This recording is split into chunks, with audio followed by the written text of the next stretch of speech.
We all know the Earth is full of water, but there's a lot more to water than all that blue stuff you see on the globe. The water we can see on the surface of the Earth is surface water. Surface water is every lake, pond, river, stream, and ocean on Earth. But in the ground below your feet, there's even more water, groundwater. Groundwater is water that's crammed in the tiny gaps between rocks, soils, and sediments under the ground. A full body of groundwater is called an aquifer. There are huge aquifers all across America. The biggest is the High Plains Aquifer, which covers 174,000 square miles right in the middle of the country. Anything that big deserves a closer look. Let's say you could grab a shovel and dig straight down through the soils to an aquifer. The level underground where you first hit groundwater is called the water table. Below the water table, the ground is completely soaked or saturated with water, which is why this area is called the saturated zone. The area above the water table is called the unsaturated zone. So, how does all this water end up in the ground? Well, it's all a part of the good old water cycle. When it rains, some water gets soaked up by plants. Some water runs off the soil and into streams, lakes, or even the ocean. Other water gets stuck on the surface and eventually evaporates back into the air. Meanwhile, some of the lucky water droplets get to travel down through the surface deep underground until they reach the water table and become a part of an aquifer. Once water seeps down deep enough into the ground, it can stay there for a really long time. Some of the water stored in the deepest parts of aquifers has been there for thousands of years. But after it gets there, groundwater doesn't always stay in the ground.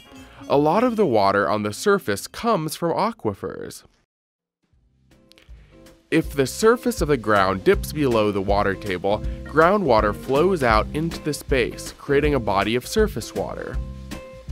If the surface water dries up, groundwater can flow in to fill it back up.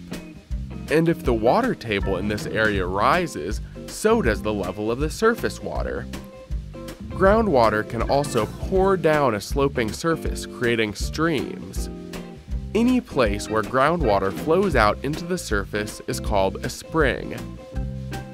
Surface water can also become groundwater. If a body of surface water flows above the water table, water can seep down through the sediment and help fill the aquifer. Of course, there's another way that groundwater can leave the ground: us. Humans depend on groundwater, and there are thousands of wells all over the country that draw water out of aquifers. In many parts of the country, the water you get from the tap comes from the ground. However, we use most of our groundwater to help grow the food we eat. Farms can get lots of the water they need from rain, but rain isn't always enough. And in dry years, farmers depend even more on the water that's stored in the ground. In fact, American farms use about 53 billion gallons of groundwater every day. That's enough to fill over 1 million bathtubs or 80,000 Olympic-sized swimming pools.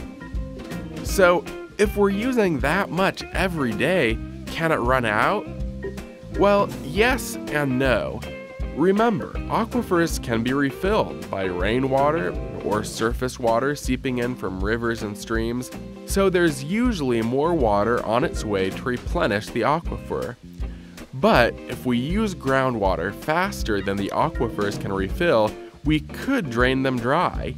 They probably wouldn't be empty forever, but it would take hundreds of years for the largest aquifers to get back to healthy levels. Whether it's up here or down there, water and how we use it matters. We may not be able to see it every day, but groundwater makes our lives possible. So don't let show-offs like rushing rivers and roaring oceans get all the attention.